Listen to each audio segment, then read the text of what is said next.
Au nombre de 12 points à l'ordre du jour, cette séance plénière s'est penchée sur l'examen du projet de loi relatif à la Commission béninoise des droits de l'homme. C'est la Commission des lois, de l'administration et des droits de l'homme qui a étudié au fond le dit projet de loi.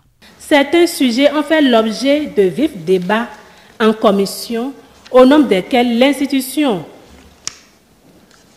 ou non d'un bureau pour la commission et la question de la mise à disposition par le ministère de la Législation et de la Justice d'un personnel d'appui au comité ad hoc de sélection des membres de la commission. L'adoption du projet de loi en étude vise essentiellement la transparence, l'efficience, le respect des obligations souscrites par le Bénin et permettra de se conformer aux principes de Paris et à l'article 17 du protocole facultatif se rapportant à la Convention contre la torture et autres peines ou traitements cruels, inhumains ou dégradants.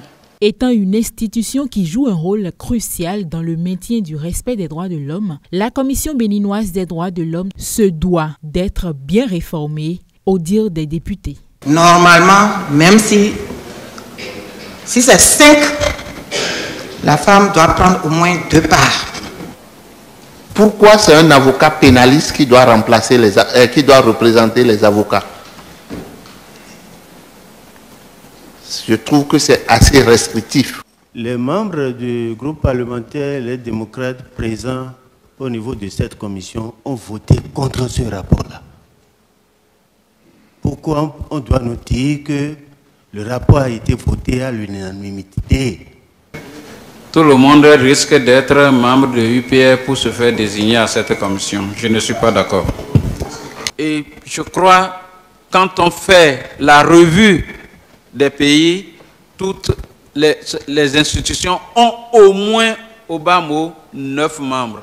Ce que 7 personnes n'ont pas pu faire, ce n'est pas 9 personnes qui vont le faire. 2, non, je le dis parce que si je prends même l'exemple de nous-mêmes ici, je prends les commissions permanentes techniques.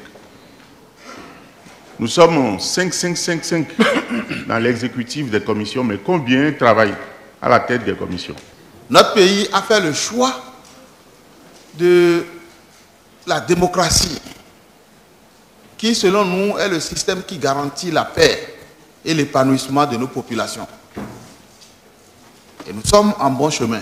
Les droits de l'homme sont des normes qui reconnaissent et protègent la dignité de tous les êtres humains. Ils régissent la façon dont les êtres humains vivent en société. Et pour ce qui est de la protection de ce droit dans un pays démocratique comme le Bénin, les parlementaires et le gouvernement entendent accorder leurs réflexions. Chapitre par chapitre, les députés ont mené les discussions particulières. La séance a été suspendue aux fins d'harmonisation des amendements et elle sera reprise le mardi 27 février 2024 à 14h.